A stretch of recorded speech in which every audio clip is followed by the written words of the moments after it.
Hello everybody. It is, I don't even know what day of the week it is, but it's the 6th of April. It is at the moment 20 past 4 in the morning and I've just woken up from a dream. And I'm warning you, this one is going to be a bit weird.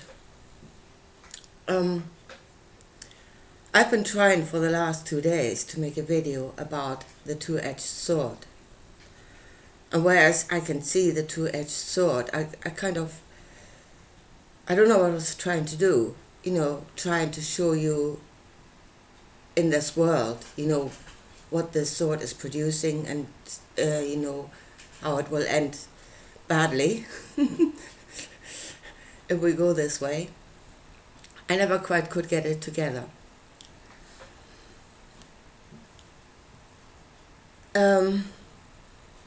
But I'll talk about my dream in the end. First of all, while I was doing this, trying to do this video, something came up in my mind all the time, and that was Star Trek. I'm watching Star Trek at the moment. I'm watching the new Picard series, and something happened in there, and something very eerie happened here when I was watching it. Well, let's bring all of this together. The Bible, Star Trek, and my dream tonight. So I'm telling you, this is weird. So let's start with the two-edged sword and what I can clearly see. He said, I'll bring you a two-edged sword, the New Testament. And if you look at the sword, it's like it's got two sharp edges either side, and then there's a ridge in the middle, which is where we should be walking.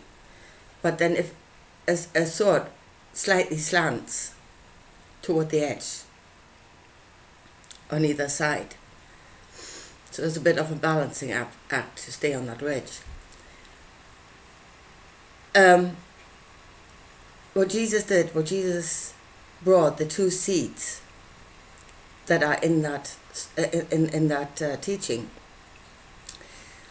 One is, for myself I ask nothing, which is a distortion of our truth. It is a distortion of Abraham. Abraham says, love your neighbor as yourself, which was our truth. That came to our awareness, was brought to our awareness. And for myself, I ask nothing is a distortion. Because if the neighbor is yourself and you ask nothing for yourself, you ask nothing for your neighbor. If you don't love yourself, you do not love your neighbor, because he's you. So there is a distortion. That was the one thing. The other seed is actually a truth, which is in the Father there is no judgment, and in him there is all possibilities, which is talking about the field, the matrix, the all. And ask, and then showing how to receive of it. Ask and be at the outcome, be surrounded by your answer. I don't know, imagine, that's what Neville Goddard always says, your beautiful imagination. Imagine you are at the outcome. And don't question how you get there. Just imagine you are at the outcome. Now, although that was truth, it was given at a time when humanity was nowhere near ready for it. And we're saying that ourselves, and it says that in the book. The light shone into the darkness, and the darkness couldn't comprehend it. Or when we're saying, he came to this world and the world did not receive him. We weren't ready. We weren't ready for this. In our own development. It was a knowledge given before we were mature enough, old enough to actually handle that thing. Although some of them had the intellectual capacity to understand it, but they did not have the emotional maturity. So this is now creating this world, and we're coming to an outcome, and either side we're on the knife's edge. I ask nothing is the mentality of a slave. I do as I told. I just serve a higher purpose. There's your slave. And then we have the other side going on, boldly going, rewiring their subconscious, because I am God and I can do whatever I want, either way will lead into destruction.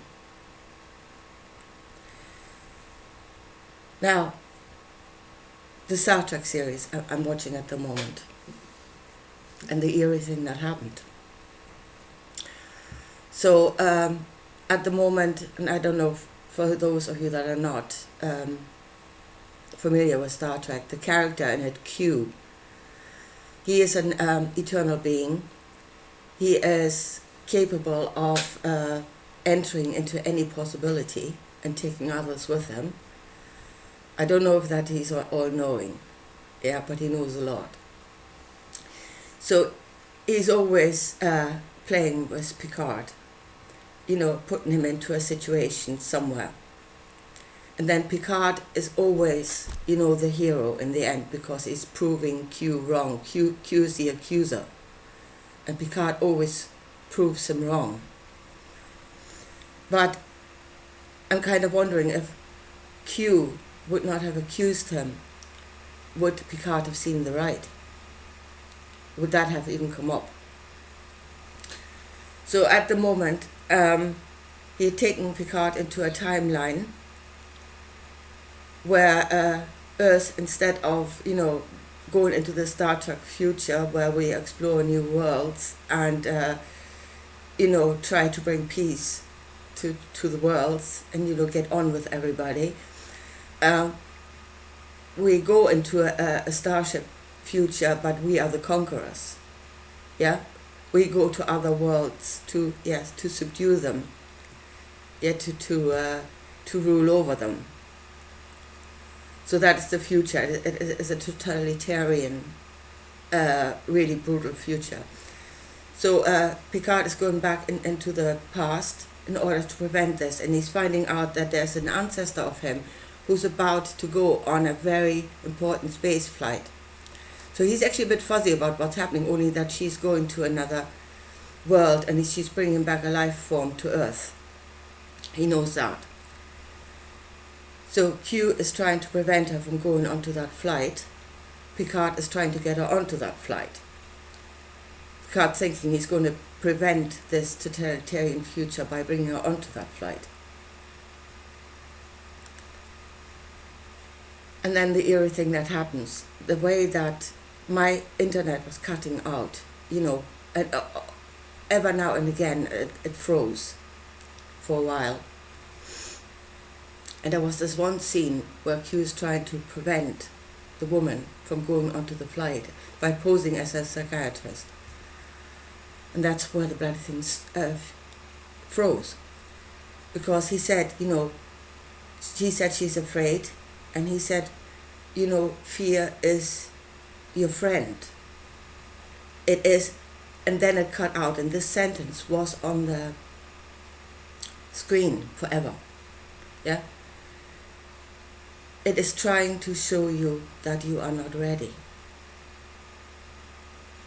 And that sentence was there the entire time. It is trying to show you that you are not ready.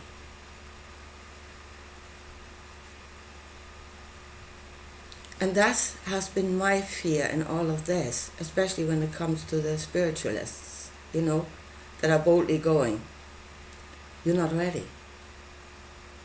I mean, half of humanity is still going there where they are going to willingly make themselves slaves, even though that is not their truth.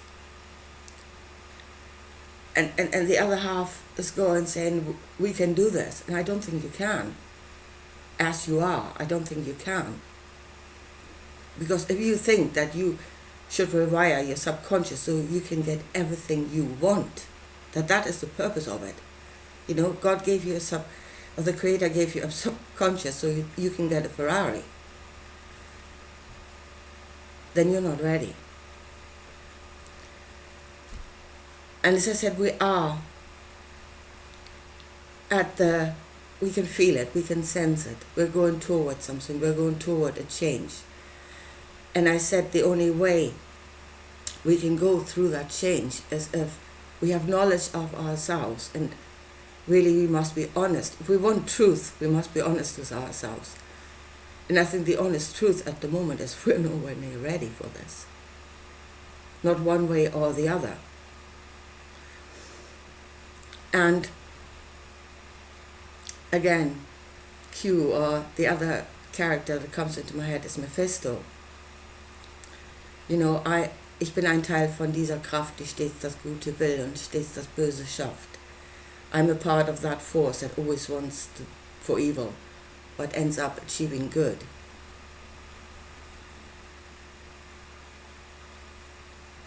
And at the moment, having created all this turmoil, this teaching has created all this turmoil. The fact that it could create this turmoil, the fact that we would actually go with this one way or another into the extreme, should show us that we are not ready. We are not ready. It says in the book, the bride is making herself ready. Well, the bride is standing dressed in some knowledge that is, well, one is too rich, one outfit is too rich, and the other one is standing in sackcloth and ashes. Yeah, dressed in sackcloth and ashes, and both not truth.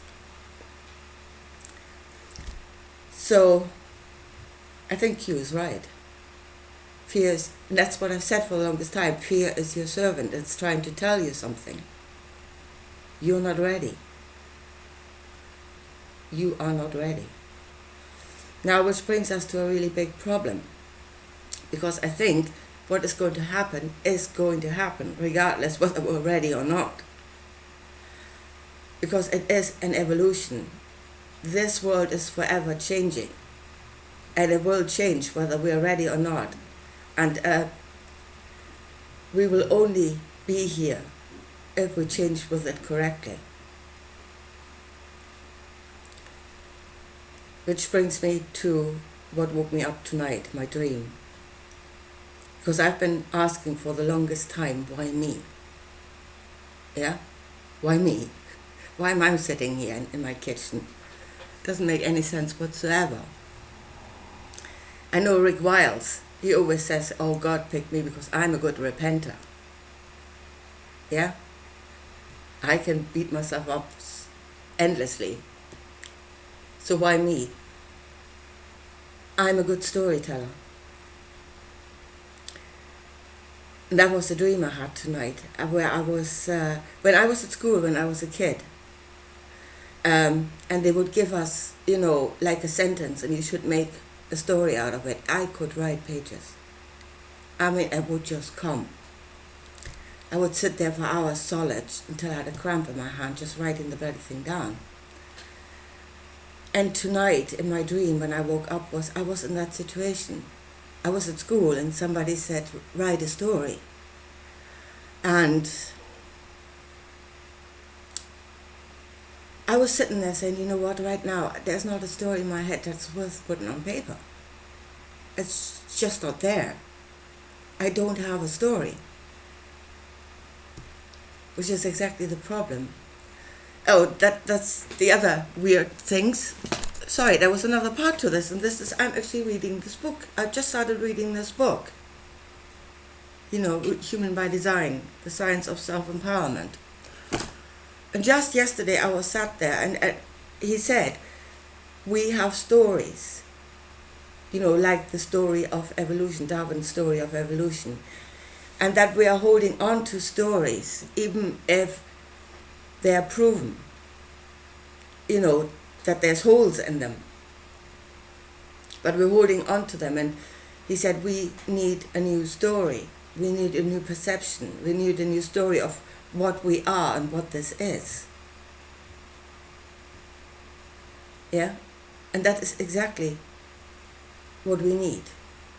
The story is the structure in which we go forward. It contains knowledge. It's a bit like Star Trek. It contains knowledge, scientific knowledge, but it also contains an emotional understanding.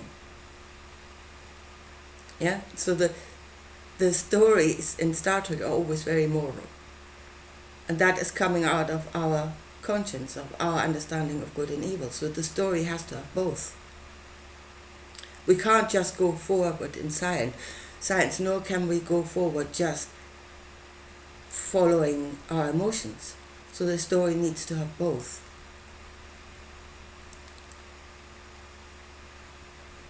So this is where I am at. And actually a story was coming to me. Not so much, actually this is a story of ourselves. This is the story of ourselves.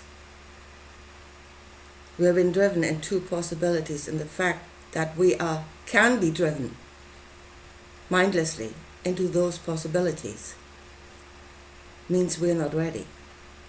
And that is the long and the short of it. And the fact that this world is full of fear should show us exactly that. If we're honest with ourselves, it shows us exactly that. But in order to get this right, we must get out of the old story and we must find a new story, something that would explain this better. Whether our new story is going to cover all, most likely not. We are still evolving. We are about to evolve, ready or not, so we must get ready. But we're not suddenly going up into this omnipresent, omnipotent being. There are steps on the way and we're only about to take the next step. That's all. But we must be ready for that step and we're not. Anyway, I leave it at that for today, and